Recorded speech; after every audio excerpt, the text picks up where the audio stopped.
Policies यानी कि राज्य के नीति निर्देशक तत्व हम कवर कर रहे थे और इसके रिलेशन में हम लोगों ने बहुत कुछ जान लिया है।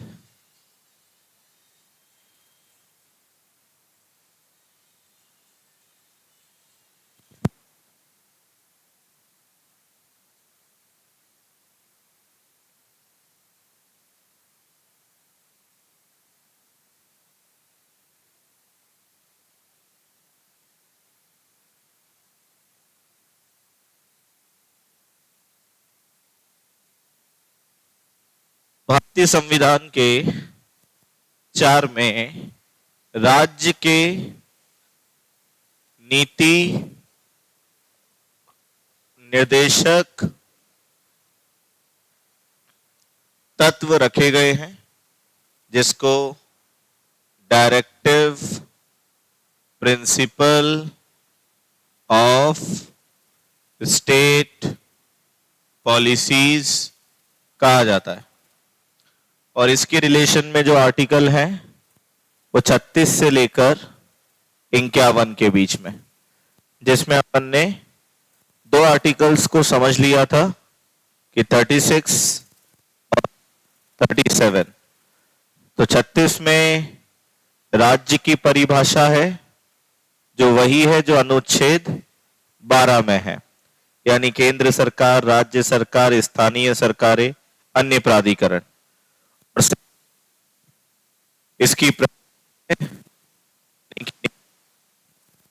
और इसकी प्रकृति कैसी है? आवाद योग्य है। कैसी है? आवाद योग्य।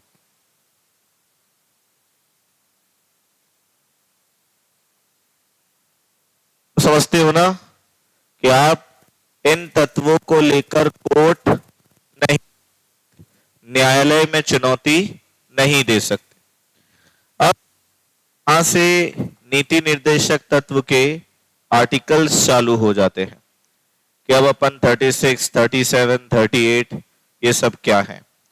तो देखो, पहला आर्टिकल 38 है और 38 कहता है राज्य सामाजिक, आर्थिक और राजनीतिक न्याय देगा, यानी कि 3 प्रकार के न्याय देने की बात आर्टिकल 38 में की जा रही है।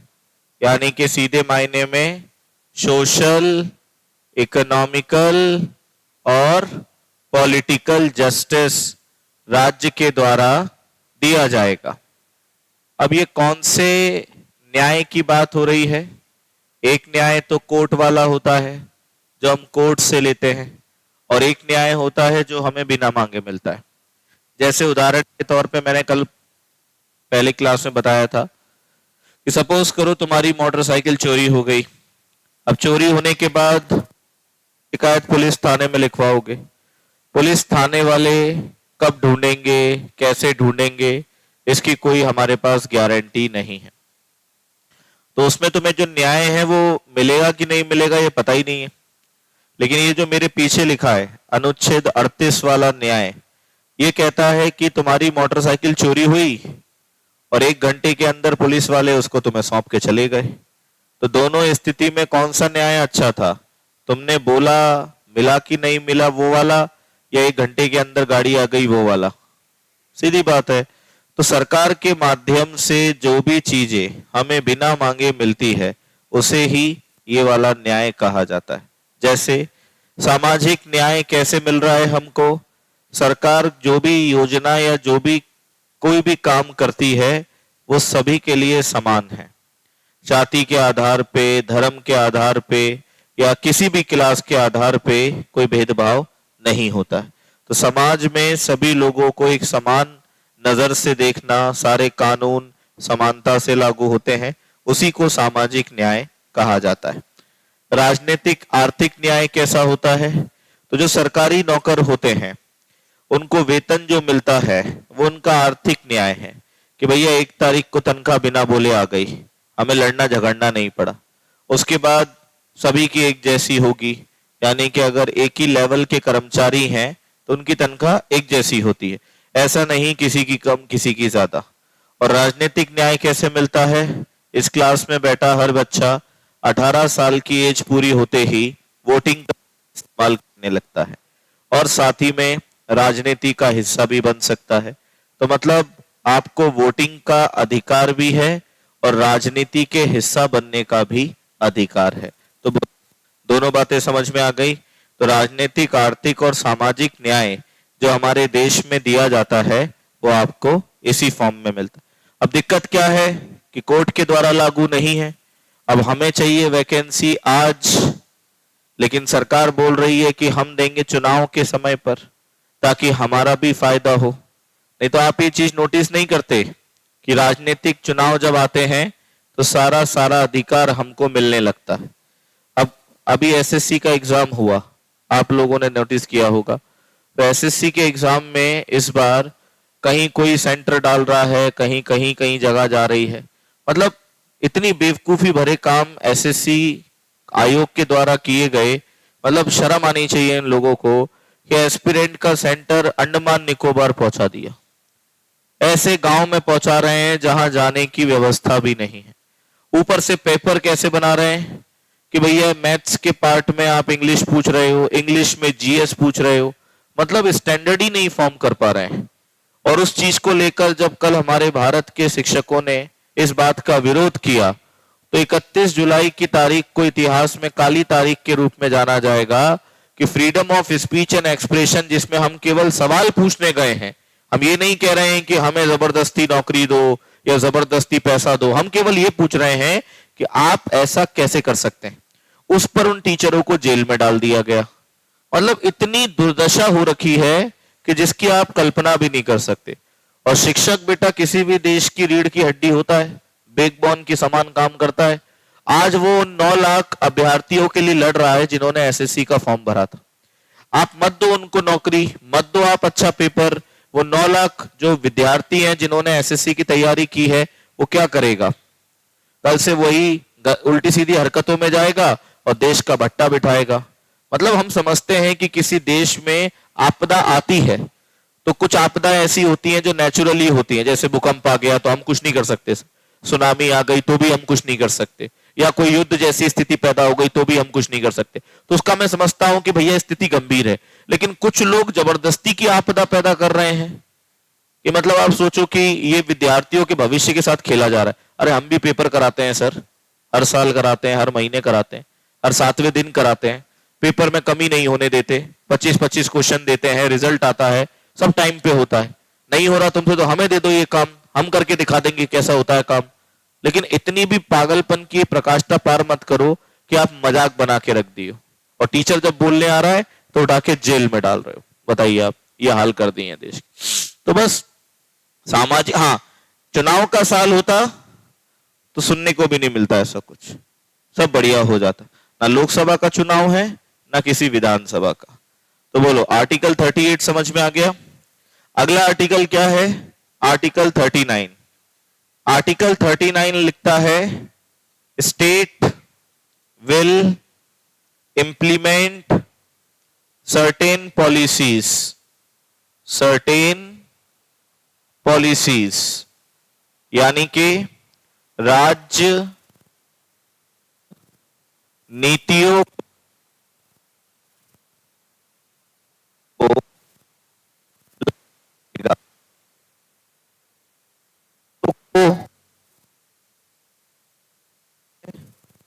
तो राज्य जिन नीतियों को लागू करने की बात कर रहा है वो 6 प्रकार की नीतियां हैं, जिसको 39A, 39B, 39C, 39D, 39E और 39F में रखा जाता है। यानी आर्टिकल 39 के 6 खंड है। अब पहला 39A कहता है राज्य लाइवलीहुड मतलब जीविका के साधन प्रदान करेगा। तो जैसे मैंने कहा ना अभी, वैकेंसी ये राज्य के द्वारा ही दी जाती है जिससे हमें रोटी कपड़ा मकान मिलता है। तो राज्य समय समय पर हमें और आपको जीविका के साधन प्रदान करेगा, लेकिन करेगा अपनी इच्छा से, हमारी इच्छा से नहीं। उसके बाद 39B कहता है संसाधनों का वितरण। संसाधनों का वितरण का मतलब क्या होता है? Distribution of resources. अब देखो राज्य के पास क्या क्या संसाधन है, तो देखो राज्य के पास पहाड़ है, सड़क है, नदी है, समुंदर है। तो राज्य क्या करता है? इन सभी संसाधनों का वितरण करता है। वितरण कैसे करता है? टेंडर भरता है। जैसे ग्वालियर में एक पहाड़ है, राज्य को लगता है कि इस पहाड़ को बेच देना चाहिए। राज्य चाहे तो खुद भी उस पर काम कर सकता है, लेकिन राज्य को पता है सरकारी नौकर भ्रष्टाचारी के अलावा और कुछ नहीं करेंगे, तो वो क्या करते हैं? उसकी नीलामी कर देते हैं 20 साल के लिए, और उसकी बोली लगाते हैं 10,000 करोड़ रुपए, कि जो कोई भी 10,000 करोड़ राज्य को देगा, राज्य उसको वो पहाड़ लीज पर दे देगा।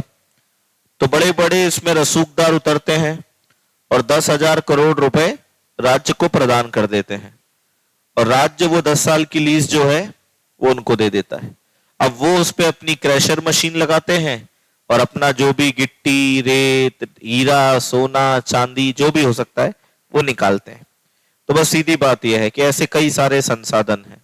अब जो सड़क बन रही है ये राज्य का ही तो संसाधन है।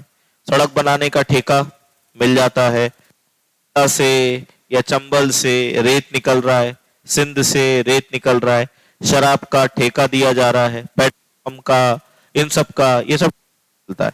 अभी आता है तो उसकी पार्किंग का ठेका दिया जाता है, टोरिया की मार्किंग का ठेका दिया जाता है, सड़क पोतने का ठेका आता है, पेड़ पौधे लगाने का ठेका आता है। तो मतलब हर तरीके से राज्य अपने संसाधनों को बांटता है। लेकिन इसमें दिक्कत क्या हो गई? इसमें सरकार से उम्मीद ये की गई थी कि वो जनता में बांटे, लेकिन ये राज्य किसको बांट देता है?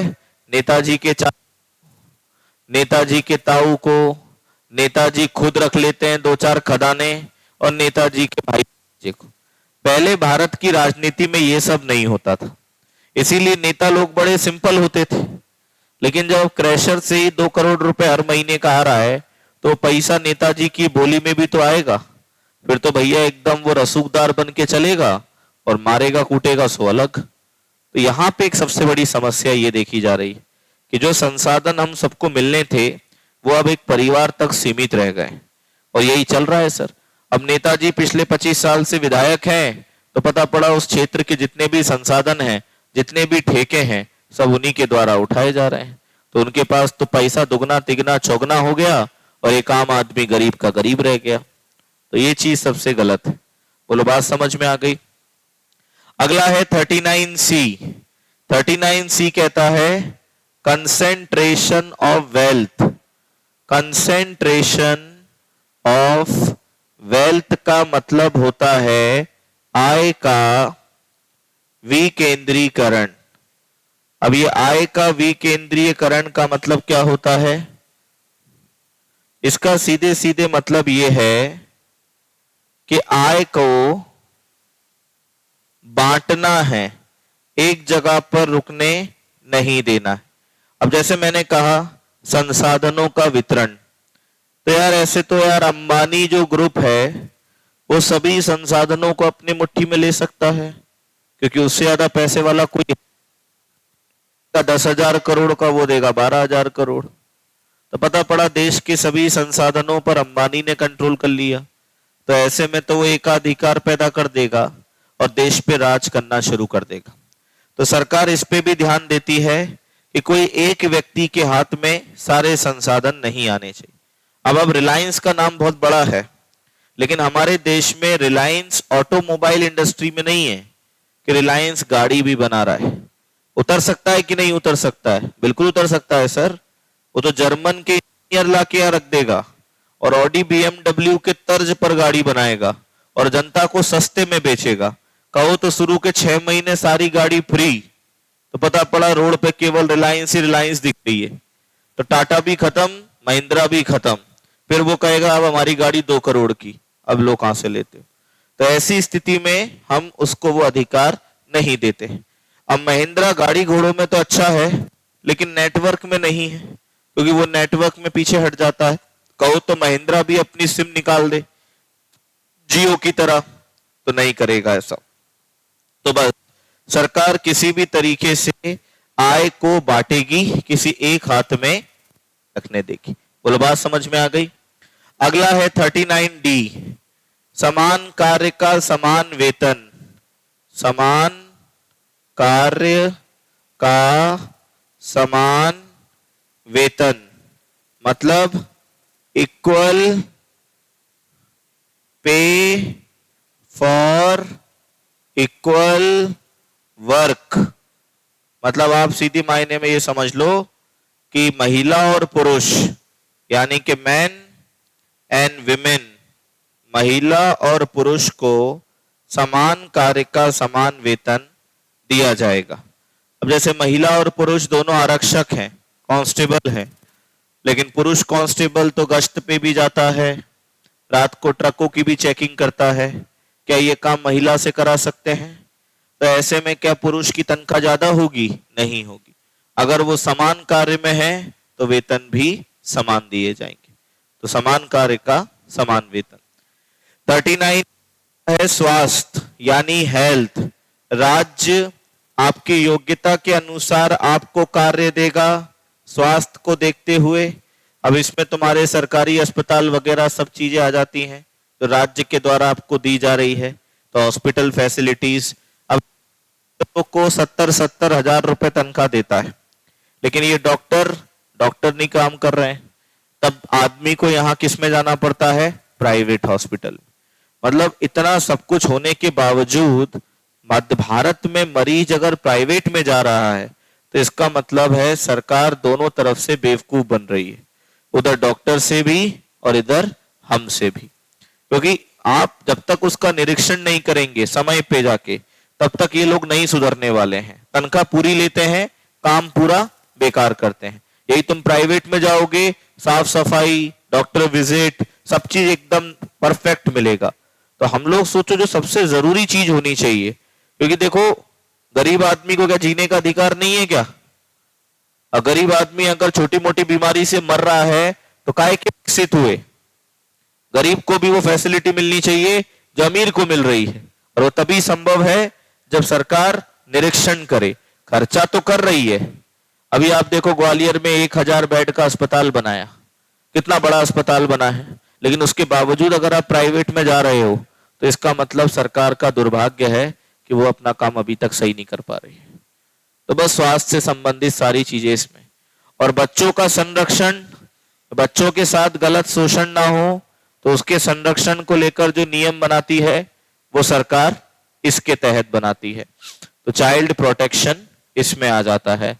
तो बोलो सर 39 ABCDEF समझ में आ गया? बनाओ इसको जल्दी से, फिर आगे बढ़ेंगे अपन।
पीछे लिख लिया? जल्दी लिखो।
हो गया? चलो अगला आर्टिकल की तरफ बढ़ते हैं अपन।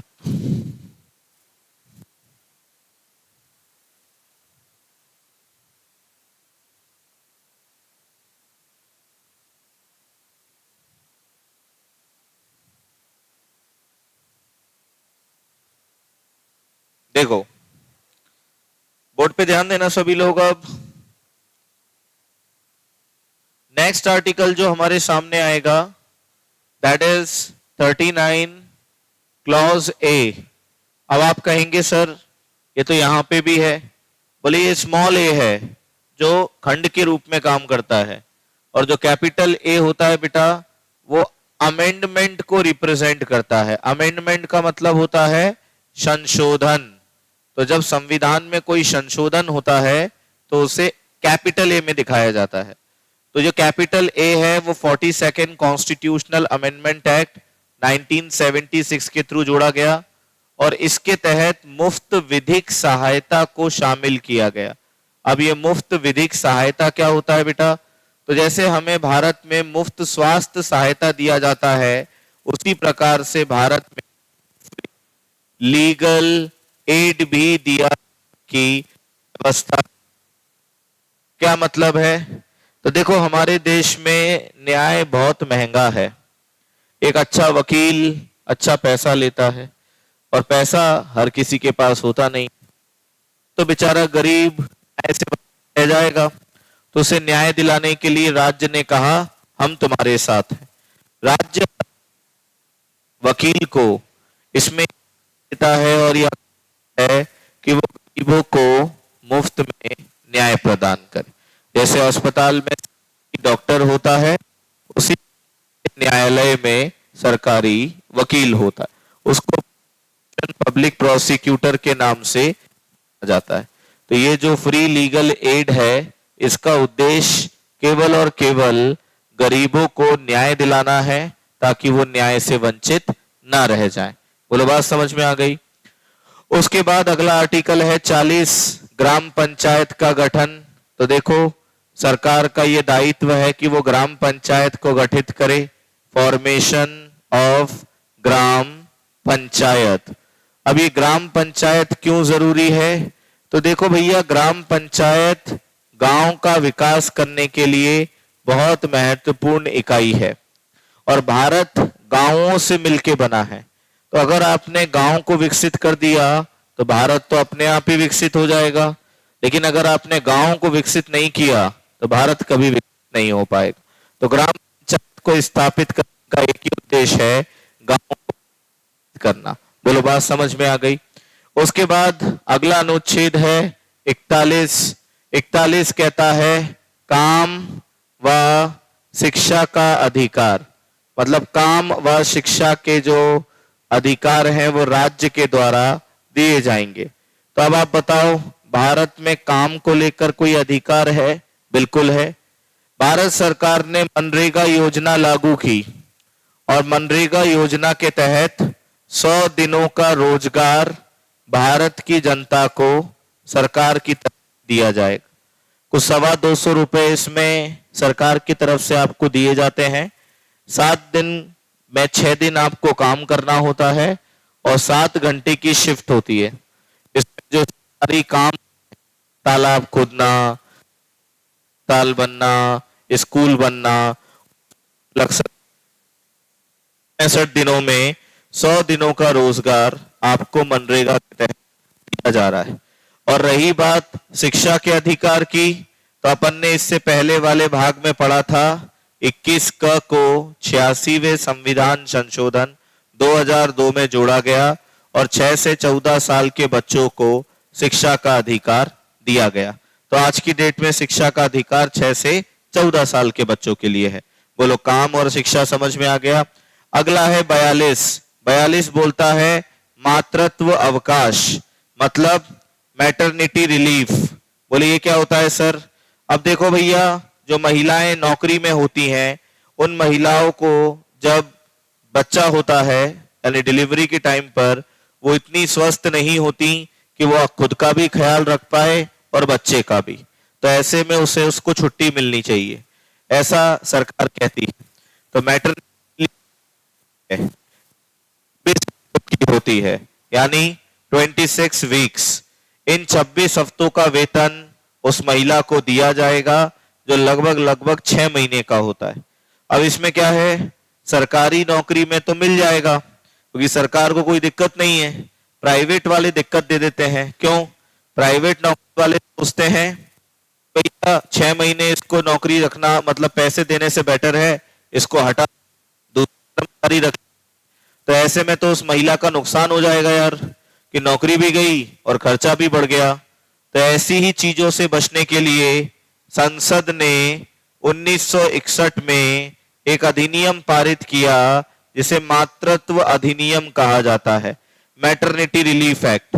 और अगर किसी प्राइवेट ने अगर महिलाओं को यह अधिकार नहीं दिया तो ऐसी स्थिति में आप उसके तहत कार्यवाही भी कर सकते हैं। तो बोलो ये चीज यहां पे लागू हो जाएगी। उसके बाद आर्टिकल 43 कहता है लघु कुटीर उद्योगों को स्थापित करना। तो लघु कुटीर उद्योग कौन से उद्योग होते हैं? जो 25 लाख से लेकर 1 करोड़ का टर्नओवर करते हैं, यानी स्मॉल स्केल इंडस्ट्री को बनाना। तो राज्य गांव-गांव में स्मॉल स्केल इंडस्ट्री बनाएगी, जैसे पापड़ बनाने का कारखाना, अचार बनाने का कारखाना, सिलाई बुनाई का कारखाना, मत्स्य पालन। तो ये चीजें इसी लघु कुटीर उद्योग के अंतर्गत रखी जाती है। उसके बाद 43A, अब ए है तो समझो अमेंडमेंट है। कब आया? 42nd amendment 1976। इसमें कहा है प्रबंधन में कर्मचारियों का भागीदारी बनना। तो प्रबंधन में जो कर्मचारी होते हैं कंपनी के, उन्हें भाग लेने का अधिकार होता है, मतलब participation of worker in management. तो participation of worker in management का मतलब है कि कंपनी में जो मैनेजमेंट होगा उसमें कंपनी के कर्मचारी भाग लेंगे। इससे क्या फायदा होगा? बोले फायदा ये होगा भी कर्मचारी का हित कंपनी के मालिक द्वारा नहीं देगा। अन्यथा क्या होता है? तनख्वाह नहीं देना, बोनस नहीं देना, फैसिलिटी, वर्क प्लेस में बहुत सारी दिक्कतें होना। तो कुछ कुछ चीजें होनी जरूरी है, तो इसीलिए कर्मचारियों को अपन प्रबंधन का हिस्सा बनाते हैं। आपने सुना होगा यूनियन। तो जो यूनियन होता है उसका काम यही होता है अपनी हक की बात करना। वो पहले की बॉलीवुड लाडला बेटा या अनिल कपूर की जो मूवी थी, या अमिताभ बच्चन की कोई मूवी उठा के देख लो कि वो नेता होता है किसी फैक्ट्री में मजदूरों और हक की लड़ाई लड़ता है। तो ये चीजें इसमें आती है। उसके बाद इसमें एक आर्टिकल और जोड़ा गया 43B। 43B को बेटा 97 अमेंडमेंट एक्ट 2011 में शामिल किया गया और इसमें सहकारी संगठनों को स्थापित करने की बात की गई है। सहकारी संगठन का मतलब होता है कोऑपरेटिव सोसाइटी। मैं आपको बताया था ना कोऑपरेटिव क्या होता है, तो वही सारी चीजें इसके अंदर रखी गई हैं। तो ये हो गए हमारे आर्टिकल 43B तक के प्रावधान। चलो बनाओ पहले इसको, जल्दी से।